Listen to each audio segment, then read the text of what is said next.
is weird, odd, strange, or just plain bizarre is really your cup of tea, then the Golden State Media Concepts Weird News Podcast will give you that fix. Can't believe it? Well, listen for yourself as Jordan and Keith delivers the strangest news you definitely won't find on CNN or Fox. It's the Golden State Media Concepts Weird News Podcast.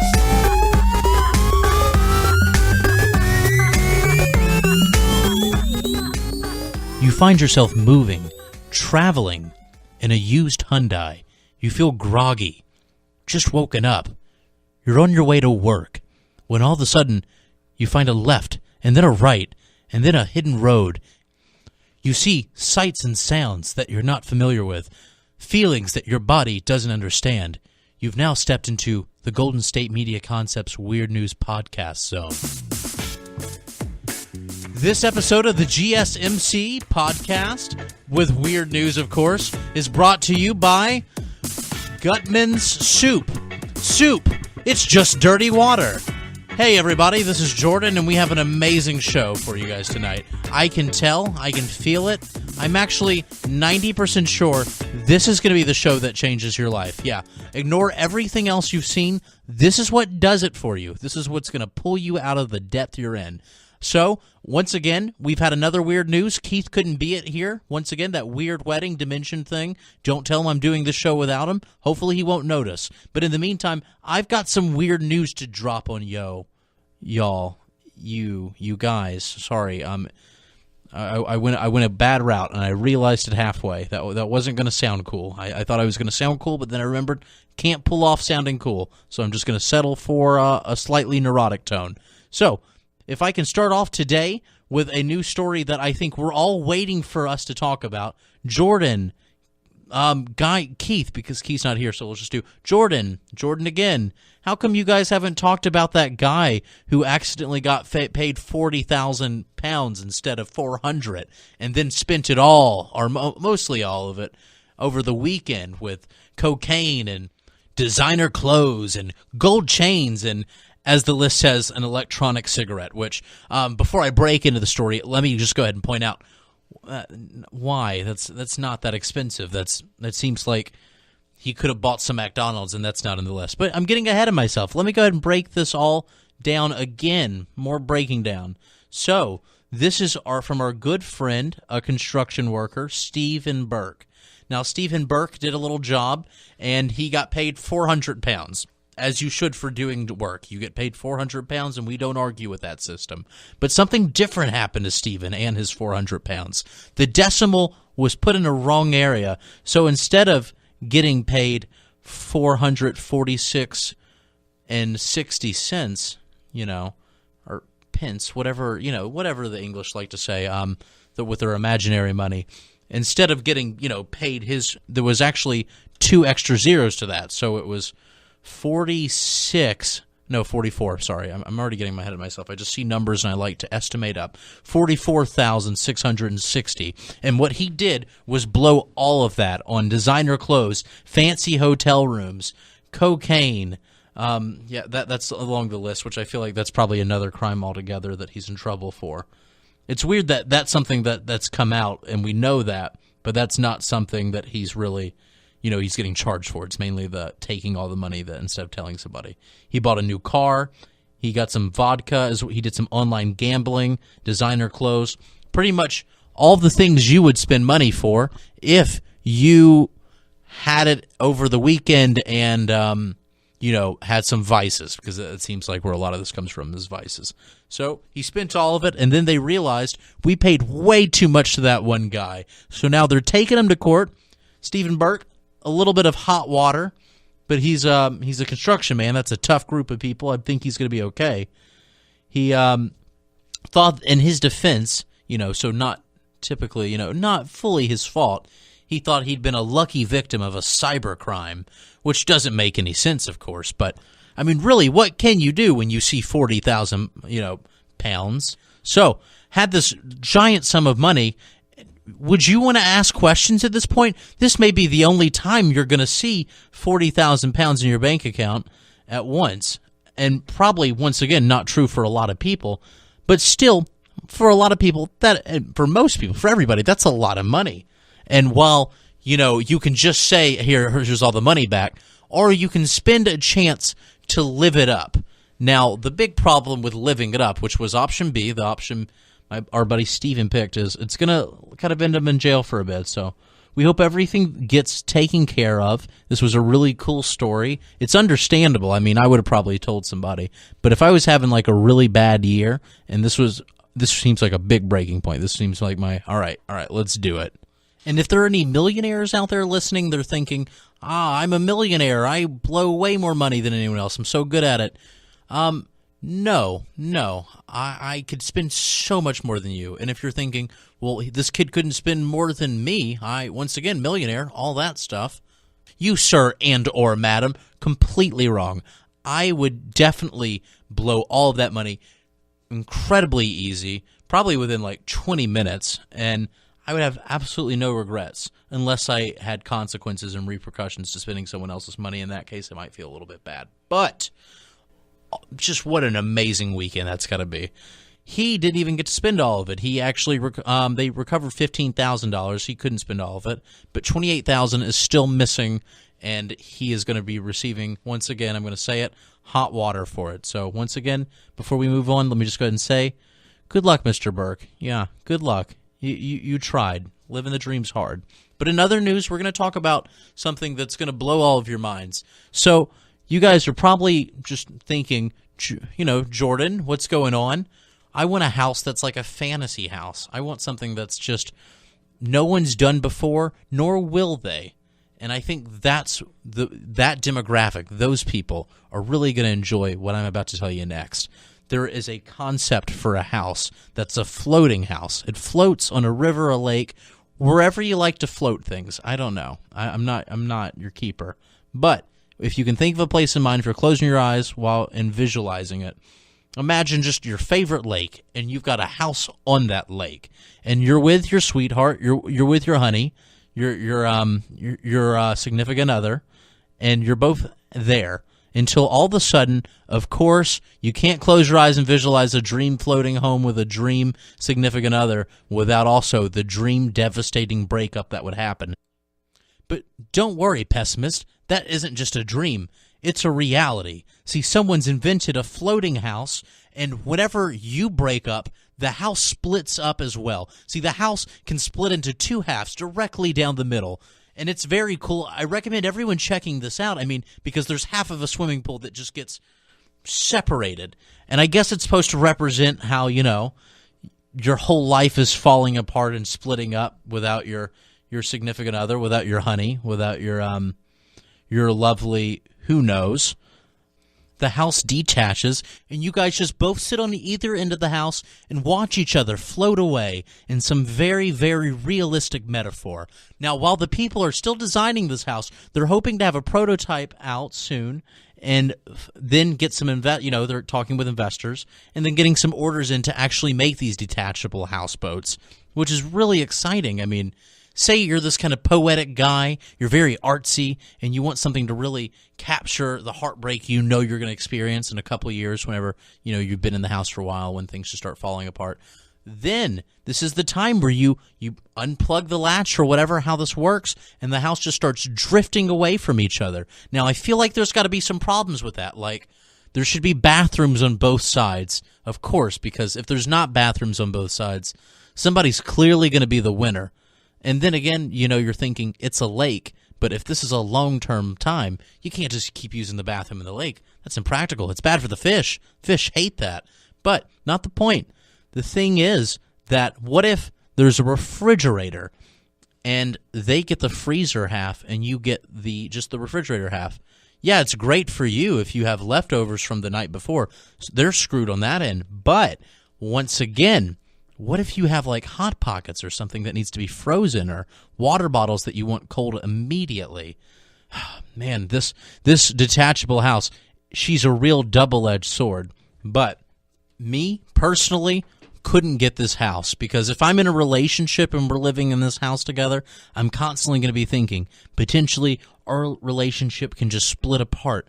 much like this house that I'm floating on. And that would really just kind of trip me up in my head the entire time. Man, couldn't do it.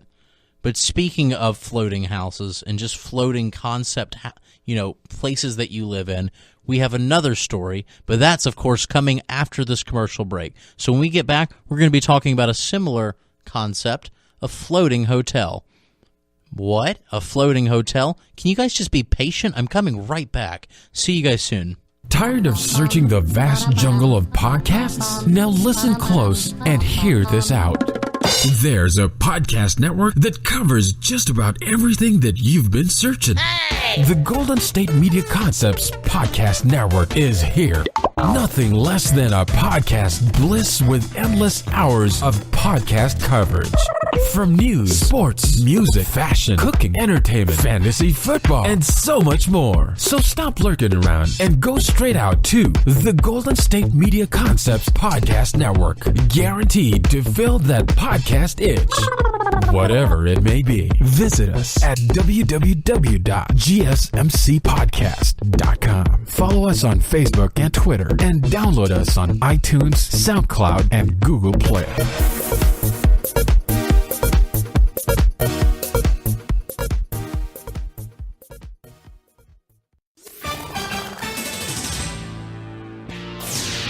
Okay, welcome back, everybody. As Keith would say, commercial, loved him, but he's not here. So I'm going to keep talking about things that Keith wouldn't say.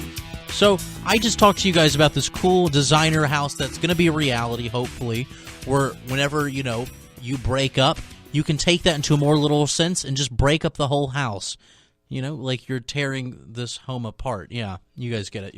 Everyone's been broken up and dumped, right? Now we're going to hit to a different story, and it's going to be very similar. So you guys were thinking, I like floating but not on water. That sounds ridiculous. I'd prefer to more like a kite or a plane or something. Well, guys, don't worry, because there's a hotel that's going to fulfill that need too. Now, while this hotel doesn't split apart like a cool Lego building or a house for unhappy couples, it does fly. That's right, you heard me. Whenever you get into your room, which is a glass dome, a little pod that's separated from the rest of the place, it has a control room in that room, this whole glass pod. And that control room controls drones right above you, which means that your pod can fly, and you can fly this hotel room all across the country, everywhere that you need to go. How great is that after flying for a 12-hour flight and you need a place to stay, you just get on the bed and you just keep flying and you check out rice paddies or beaches or snowy mountains. So it's a really neat idea that they're coming up with. It's going to be called Driftscape, if everything goes as planned, which I really hope it goes as planned. I would actually probably invest my $40,000 that I guess technically, if it wasn't a cybercrime, a lucky one, stole to invest in Driftscape because I want to see this reality. Can you guys just picture it? It's very easy to picture. So the hotel is still a design concept. There's no plans to build it for now, but things are changing as it's one of the finalists for a Radical Innovation Award for the 2016. And it's a prize that rewards the innovation ideas for the hotel industry every year. So Driftscape, it's a selected design. The architectural firm that came up with it, if it wins, will be a gifted cash prize, and that will hopefully give them the fuel they need to make us just these observers that just float around like a weird 70s sci-fi dystopian movie where we're just traveling all over the world looking down at people, and that's supposed to be a metaphor, much like the Split House. So I'm hopeful that Design House is everything that we want it to be. But let's shift to something a bit more sweeter, something that people just really want to hear, like a story about donuts. That sounds really good. Has anybody had Krispy Kreme donuts? They're famous for being donuts that are like above average, or so I've heard. I've only had Krispy Kreme once, and I was kind of neither here nor there. Not bad. Regardless, though, Krispy Kreme donuts might have something incredibly good in it. I mean, there's got to be a trick to it because cops mistook the Krispy Kreme donut glaze in Orlando for meth. So they thought that the donut glaze on it was meth, which probably something realistically like being afraid of, maybe this place is laundering drugs.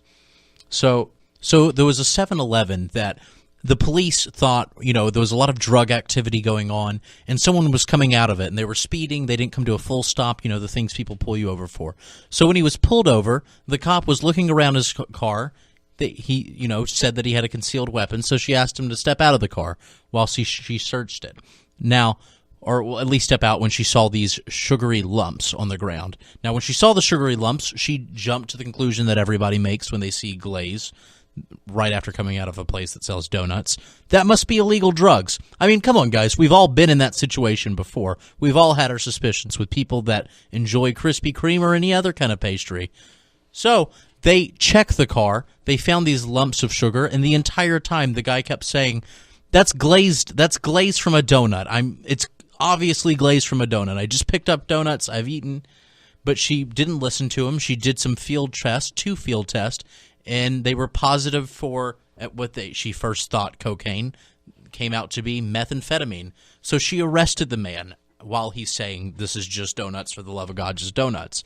He was put in jail for 10 hours until he paid for a $2,500 bond to get out. At that point, they did some lab testings and realized that no, this wasn't actually drugs, but once again, as this man's been saying the entire time through his little stunt in jail and his bail and throughout everything, this was just donuts.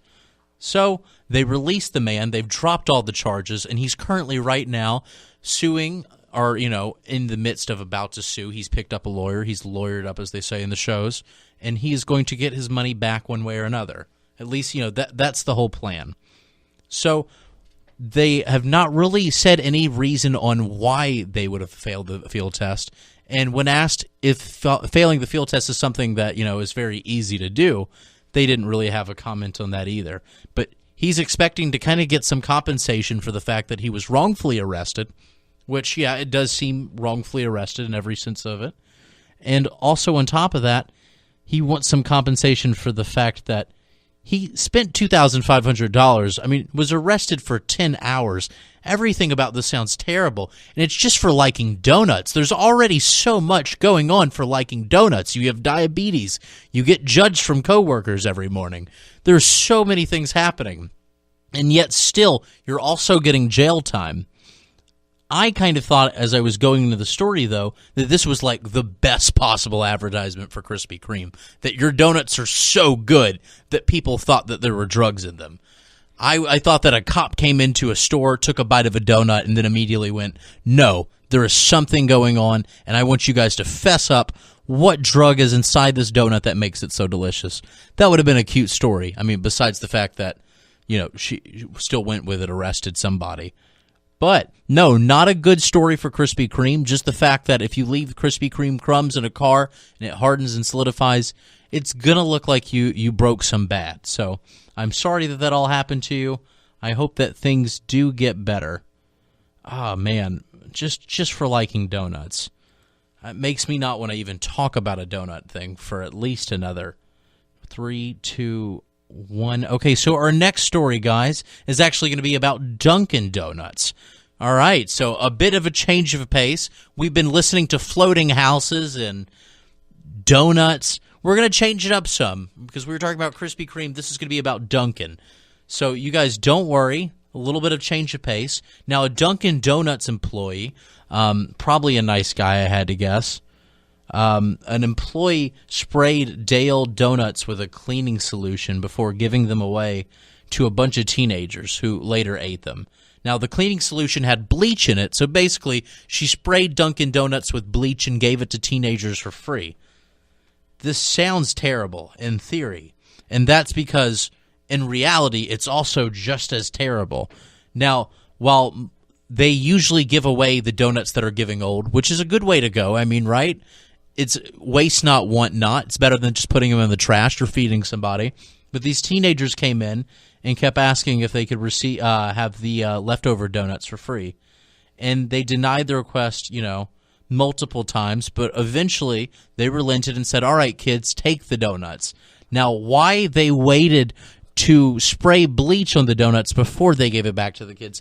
That's a good question, audience. I'm glad we're all thinking critically. I guess the only conclusion we can come up with is this employee just didn't like teens, or didn't like those, that set of teens, which is, a really bad way to show it. I think everyone here has hated kids at one point. There was a kid that you're just like, oh, I really don't like that little guy. He is just, the way he comes up and hugs you and is, very sweet to you, makes me sick. This child is not cynical enough. But and then sometimes it goes the other way, right? There's somebody that kid is way too cynical. He just sees nothing but, terrible things in the world, and he's constantly hitting me up for free donuts. What if I just put a little bit of bleach on that donut? See, now you should have stopped right after the part where you didn't like the kid too much, because that bleach is way too far. Luckily, the kids are okay, though. They took one bite. They had anywhere from one bite to a whole donut before they realized that something wasn't wrong with the food, that something was up, and they called the police. So no one was injured, and a criminal investigation is ongoing. It could be that this was just an accident, We have no idea. But I'm glad that everyone's okay, and it seems like if we can put these two stories next to each other, Dunkin' Donuts had bleach on their donut, Krispy Kreme, and while that's not how the story went, we can easily twist it up to say, so good, cops thought that there was meth on it. So if we can just kind of compare and contrast, if you have a Krispy Kreme around but you don't have a Dunkin' Donuts, don't worry. Apparently, there is still something to talk about with Krispy Kreme. So when we come back, we're going to do the rest of our stories. It's going to be great. Hope you guys are having a good time. I will see you in it's only going to be a minute. Don't worry. I'll be back real soon. Check out the show that's built on the MMA. From the UFC to extreme cage fighting, they got the fights covered. Check out the GSMC MMA podcast. Get the latest news on past or upcoming fights. Join us as we talk to and about some of the biggest names in the MMA, past, present, and future. When it's the fight game, there's just one show to check out. GSMCpodcast.com/MMA-podcast. Don't forget to like them on Facebook and follow them on Twitter. Visit GSMCpodcast.com for more info.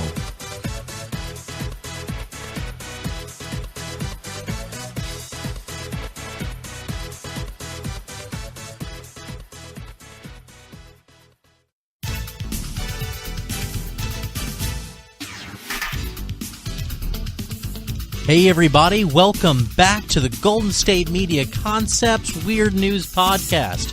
I'm your host Jordan, and we're still talking about weird news, at least for at least 10 minutes, so hang in there with me, guys. Just kidding, it shouldn't be like that. This should be a lot of fun. That's at least what I'm having. So, anyways, I'm going to talk to you guys about something that you may recognize as a show description or something like that. I don't know. This is the woman who was sexually assaulted by a toy. I know there's got to be a catch. This has got to be weird. This has got to be distasteful. These are really terrible. It sounds like this could be terrible. Actually, it is terrible, but in the silly, ridiculous, this woman is being ridiculous, her family is being ridiculous kind of way. So, has anyone ever been to a hibachi grill? So, hibachi grills, they grill everything in front of you. They throw the shrimp. You catch it in your mouth. A lot of fun. Onion volcano. You guys are getting the whole mental image I'm giving you. And a lot of hibachi grills, including, a few that I've been to, they have this little toy it looks like a little boy with, shorts. And when you pull down the shorts, it squirts water at you as if he's peeing on you. It's supposed to be cute. It's not really clever. I don't see this lasting longer than the practice of, hibachi grills. But, it's supposed to be a cute little thing, very lighthearted. It's been around since the 1940s. It works just like a water gun. It's just, just pee shoots from right below the pants. It's about $5 on Amazon, in case you guys want one yourself, so you can get into the whole hibachi craze that's really taken over the U.S. and I guess, probably Japan.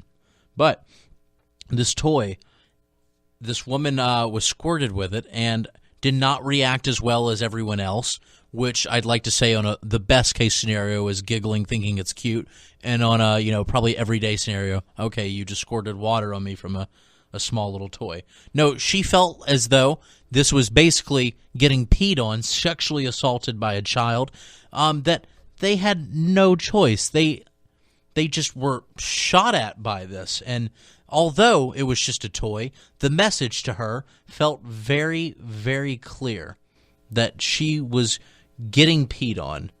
So let me go ahead and start off by telling you this poor, poor woman's name. Oh, man, I just hate getting into it. This is just breaking my heart. All right, I'm going to do my best, guys. I'm going to do my best to deliver this one. So Isabel Lassiter, she went to visit this place from Texas in Murfreesboro, Tennessee. Once again, this happened in the South. She was then shot at, Miss Isabel, by the squirter, and in front of her husband and her 4 children there at the hibachi grill. And that's when things got really terrible. She said that she felt sexually offended, so she called the police. She called the police to investigate with the whole toy. Now, the toy wasn't anatomically correct, and they pointed that out, but she felt that the message was very clear. And the husband himself felt that the toy sexually assaulted her. So, God, it's just a mess left and right. I'm sorry for that dead air, but this is one of those stories where you just have to drop your cup of tea and go, what is going on with this whole family? So while it scared the 4 kids, and I'm sure the parents freaking out over a toy, I'd have to imagine, is more scary than anything else, she went on to say that people are missing the point to this, that it's not as ridiculous as people are making this out to be. This was a sexually oriented toy meant for adults in front of minor children. They're not trying to make money off of this, she went on to say. It's just that if the toy was in a bar, it'd be a better situation, a different situation. But this was in a family restaurant with 13 to 14-year-olds at the table. If people think it's so funny, why don't people go to buy that toy and squirt a cop in the face and see what happens? Kind of a weird overreaction. You don't shoot anything. You don't shoot a water gun or anything out of the face of a cop. You don't really do things like that to a cop. There are things that you can do in life that you can't do to a police officer. So I feel like that was a terrible example. And once again, 13, 14-year-olds, I think that they have a pretty good mindset of this isn't a big deal either. But it was to her. She was very offended. I shouldn't play this like it's something that's terrible on her part. The guy, the man and the restaurant said, kids like it. They think it's like a water gun. He didn't see the big deal in it either. But from now on, he has agreed that whenever anybody steps into his restaurant, they will ask them first if they can squirt the water gun, and they will say, "Hey, there's a toy coming up. It's going to shoot water.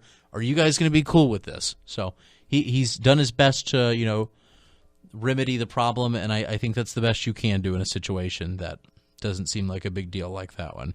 But that's weird news for you. Things can get, I guess, to put it the best way possible, weird. But don't let that get you down, because there's other happier things going on right now, like a food truck that doesn't take money. Wow, free food? I feel like that would solve hunger crises maybe. Not exactly, because not only does it not take money, but it does take something. Like all food, it does cost you something. This one, worst of all, you have to exercise. That's right, guys. Save your gas, but it only gets worse. There's a food truck, and it drives. But the trick to it is, while it doesn't require you to pay money, you do have to jog, because the food truck doesn't stop. It doesn't park. It's constantly moving, and you have to jog to keep up with this food truck to be able to get the food. And that sounds terrible, right? Because we're eating to get fat. What's with this whole weird thing that you're making us do to our bodies that some would call exercise? But they're trying to do this as a message, as an anti-obesity group. They're out to really kind of fight obesity. And I know what you guys are thinking, but Portugal's not obese. That's terrible. Why are they doing it? Well, turns out that's completely inaccurate. I don't know where you guys had this beautiful picture of Portugal. It actually has some of the highest obesity ratings in Europe. So this is going to be actually a really cool way to just fight fat. Fight fat. So as long as you can run, if you can keep up, there is some food with your name on it. Just also pay for a ticket to go to Portugal. Not too far, though. I hear it's really good this time of year. But with that, I have one more story that's really going to throw everybody off. And this is something that I feel is kind of like, Willy Wonka, whenever they have the golden ticket, or if you have it, it's this amazing opportunity that you shouldn't pass up. I think that's what the golden ticket equivalent, I think, in real life is a follow-up interview to be the Smithsonian Institution's first ever beer historian. That is right. The Smithsonian has decided that it's time that we need to understand more about the history of beer, and you can officially be a beerologist if you get the job. Now, you're wondering, what does a beerologist do? What does a guy that studies beer for his entire life, how much does that pay? Well, that's two questions, okay? But I'll answer them both because I can. It's going to pay $64,650 plus plenty of benefits. Now, back to the original one, what do you do? Well, there's a lot of history we don't understand, like how beer-making breweries just skyrocketed. We had 15% increase in breweries in 2015 alone. We have a total of 4,269 breweries in the U.S. And the big question is, what do? We don't understand why all that happened. How does this work? What is all this beer doing in our lives? Well, that's what the beer historian's there for. He's going to be traveling the country, interviewing people, taking in notes, trying out their beers, comparing them. He is going to be the foremost expert on beer that we have ever seen in the U.S., possibly even the world. Now, people that don't drink beer, you're asking, what's the big deal with this? This isn't for you. People that do drink beer, how cool is this right now? This is incredibly special. So beer is kind of being recognized in America as part of the culture, something that people are picking up ever since the Prohibition, and I guess, since, but even before then. It's something that we've been picking up, and we've been treating it like a pastime, like apple pie or baseball, or making fun of people and then taking the high road for some reason. It's just the American way. But now that this has happened, everyone needs to be looking out for that golden ticket, and that means seeming like you're a smart guy while also being able to handle a lot of beer at once. So whoever does get this position, good luck. And I guess you already had good luck. Hope that you have as much fun as I think collectively we all think you're going to be having fun. I know that this seems like, to me, I know this is going to be a job where you're wearing a suit, you're sipping beer like a wine taster, but I'd like to imagine that you're just this cool guy driving a Camaro, coming in, just zooming through, parking. Don't double park, no matter how cool you are. You can't get away with double parking. And then just come in, drink all the beer, and then everyone's like, wow, he's so smart. I want to seem like I'm smart just for drinking more beer. It's something that no one's ever touched, but I think this may be the time. And with that, though, I think that's the end of our show, too. So I hope you guys had a lot of fun with this one. I think Keith will be back next week. And until then, you guys can catch us on GSMCpodcast.com, iTunes, Google Play, SoundCloud, Twitter, and Facebook. We are, once again, everywhere. So until next time, tune on in. I hope you had a lot of fun listening, and we will see you somewhere in space. We'll see you out somewhere in space. God, now that he's gone, it is completely lost on me. We'll see you out there somewhere in space. We'll see you somewhere out in space. That's it. Thank you. See you guys soon.